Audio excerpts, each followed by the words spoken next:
So a couple of weeks ago, I did a video on my thoughts of how Indycar could improve. At the end of the video, I then asked for people to send in their opinions, and then I would get some of the most liked comments, plus a couple of lesser liked comments at the bottom, and respond to them.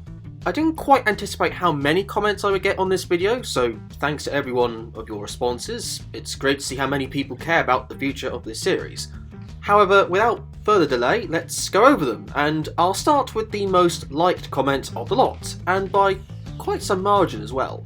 The big problem for me is that the series just seems to lack confidence. They don't want to run in September and October because they feel they can't compete for TV viewers with the NFL. IndyCar doesn't run many ovals because they're afraid of low crowds. It's hard to support a series that seems scared to support itself. Personally, I couldn't agree more. Obviously, I have no idea what finances the Penske Entertainment Group have and what they are able to do to try and take risks and still come out safe and sound financially if the risk doesn't work.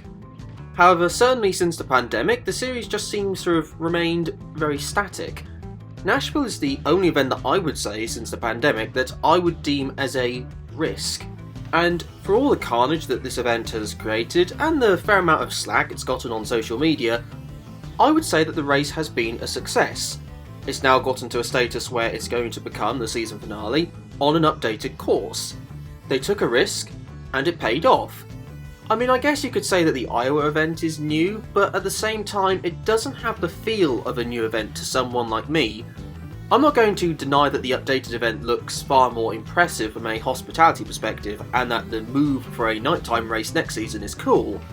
Even if it does mean I'll have to stay up till silly o'clock in the morning UK time to watch the race. However, for me, who mostly cares for the racing product, it's still exactly the same Iowa that we saw in 2020, just with fancier surroundings and Hy-Vee sponsors littered everywhere. They're not big risks per se to a dedicated IndyCar fan like myself. I can't obviously comment on what a casual IndyCar viewer thinks, but that's just my view anyway. It would be nice to see them push the boat out a little bit. Even this new event at the Thermal Club isn't a risk for me. I think it's been done in an interesting way, considering the unique non-championship format, and I'm glad it is a non-championship event by the way, but the location basically guarantees that if this event isn't a success, it doesn't really matter. With all that said though, yeah, I agree with this viewpoint. IndyCar doesn't own the USF Championships, so they can't really do much promotion or dictate the coverage. That is indeed true. To be honest, I should have made it more clear in the original video that that was the case. However, personally, this doesn't change how the broadcast should be operated on with camera people. In fact, to be honest, at this point, I wouldn't mind if the series put a tweet out before a race weekend saying, anyone want to operate on one of our cameras for the USF Pro 2000 / USF2000 races? Sure, it would potentially give some bad optics, but honestly at this point I would love to see anything that would get these races broadcasted like that. Where they're operated by professionals, volunteers, paid or not paid, even funded via a Kickstarter if necessary. Just any way possible to get these cameras operated on for these racers. Even if they're volunteers who've never operated on a camera in their entire life, if they're able to at least show the cars with even a vague amount of close-up, then that would do just fine. It would make more than a tangible difference to the IndyCar series and certainly the Road to Indy ladder system as a whole. A few things I could think of. Number 1, a few more ovals. 2, more horsepower, up to 900 horsepower. 3, longer schedule, March to October. 4, a few night races. And 5, better marketing. Point 1, I agree.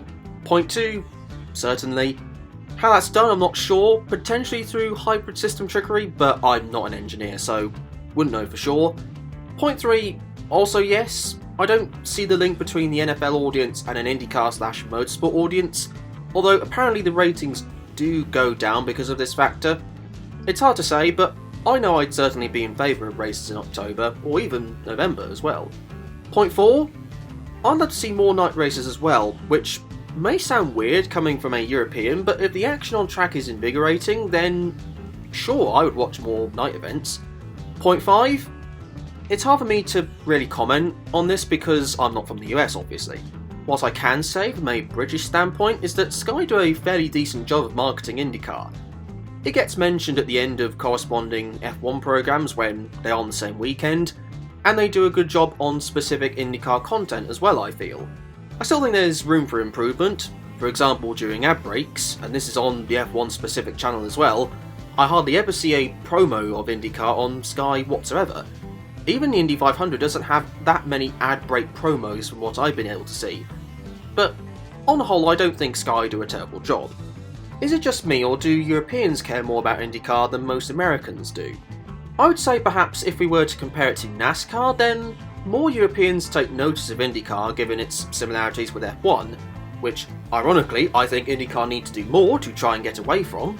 However, at least from a UK standpoint, IndyCar, since it's been on Sky, has skyrocketed comparatively speaking in viewing numbers, and this rise was quite noticeable at the 2022 Indy 500, which is quite a positive thing given that it wasn't boosted by the Alonso effect. I mean, obviously we're still a long way off the US viewing figures. Last year's UK audience for the Indy 500 peaked at 372,000 people, which is still reasonably less than what IndyCar gets for a race on the USA network. NBC graphic packaging seems to be very similar to IMSA broadcasting. NBC broadcasts both Indy and IMSA. So this tells me NBC is probably just using the same package to save money, and if better graphics are demanded, Indy might need to partner up with IMSA for better graphics comparable to WEC. I'm not opposed to the same graphics being used by the same broadcaster for multiple different racing disciplines. I mean, Sky and indeed most other broadcasters, at least in the UK, have almost the exact same graphics package for every sport a broadcaster covers, with the only difference being in the colour that they use for various sports. All I'd like to see is a bit of a freshen up. Now that we're in the off-season, for all of NBC's racing categories, hopefully we'll get an updated graphics package. This comment included 4 separate points, but this one stuck out at me more. Number 3, a video game. I would obviously love to see an IndyCar specific game. However, it would have to be done right. Firstly, a bad game, in my view, can be counterproductive in promoting a racing series. Plus, I wouldn't want this to stop IndyCar, for example, featuring in other video games, like when IndyCar's featured in the Forza Motorsport games, for example. Don't include all the liveries, of course, so that your series-specific game isn't in essence rendered obsolete, but don't be afraid to put a car or two in other titles. If you broaden the horizons to as many titles as possible, pun not intended, then the greater the chances of reaching a new audience will be. So, yes to a video game, but make sure it's good, and don't stop featuring them in other titles. A number of comments reference more international races, involving Europe particularly.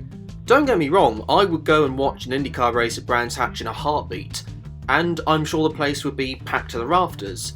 Unfortunately, I think that sort of expansion is a very long way away at this stage, given how moves to either Mexico or further south than that are still not being done at the moment. And finally, this one was part of a longer point, but still. The stewarding has been abysmal this year, especially at Road America with Felix getting taken out and it being allowed. I mean, that Road America incident for sure was quite strange. I'd have loved to have been a fly on the wall when it comes to how they came to that decision. Stewarding this year does seem to have been fairly inconsistent. It feels like incidents of very similar natures would get a penalty one day and then potentially not get a penalty another day. It's quite funny sometimes hearing Townsend and James in the booth look at an incident, both thinking they're slam dunks or not a penalty at all, only for the decision to occasionally not go along with what they both thought, and their corresponding reactions to those decisions. However, I would say stewarding is something that should become more consistent next season. And with that, I think we'll round this video off here. Surprisingly, not all that many comments derived around a new engine formula, which I was actually quite pleased by. It shows that a new engine formula isn't necessarily make or break for IndyCar to try and make more progress. And there were loads of very good points made beyond what has been mentioned in this video, however, let's not drag this on any further. In the meantime, thank you very much for watching this video. If you did enjoy it, then I would be massively appreciative if you did hit the like and subscribe button. However, until the next video, be kind to each other and enjoy the rest of your day.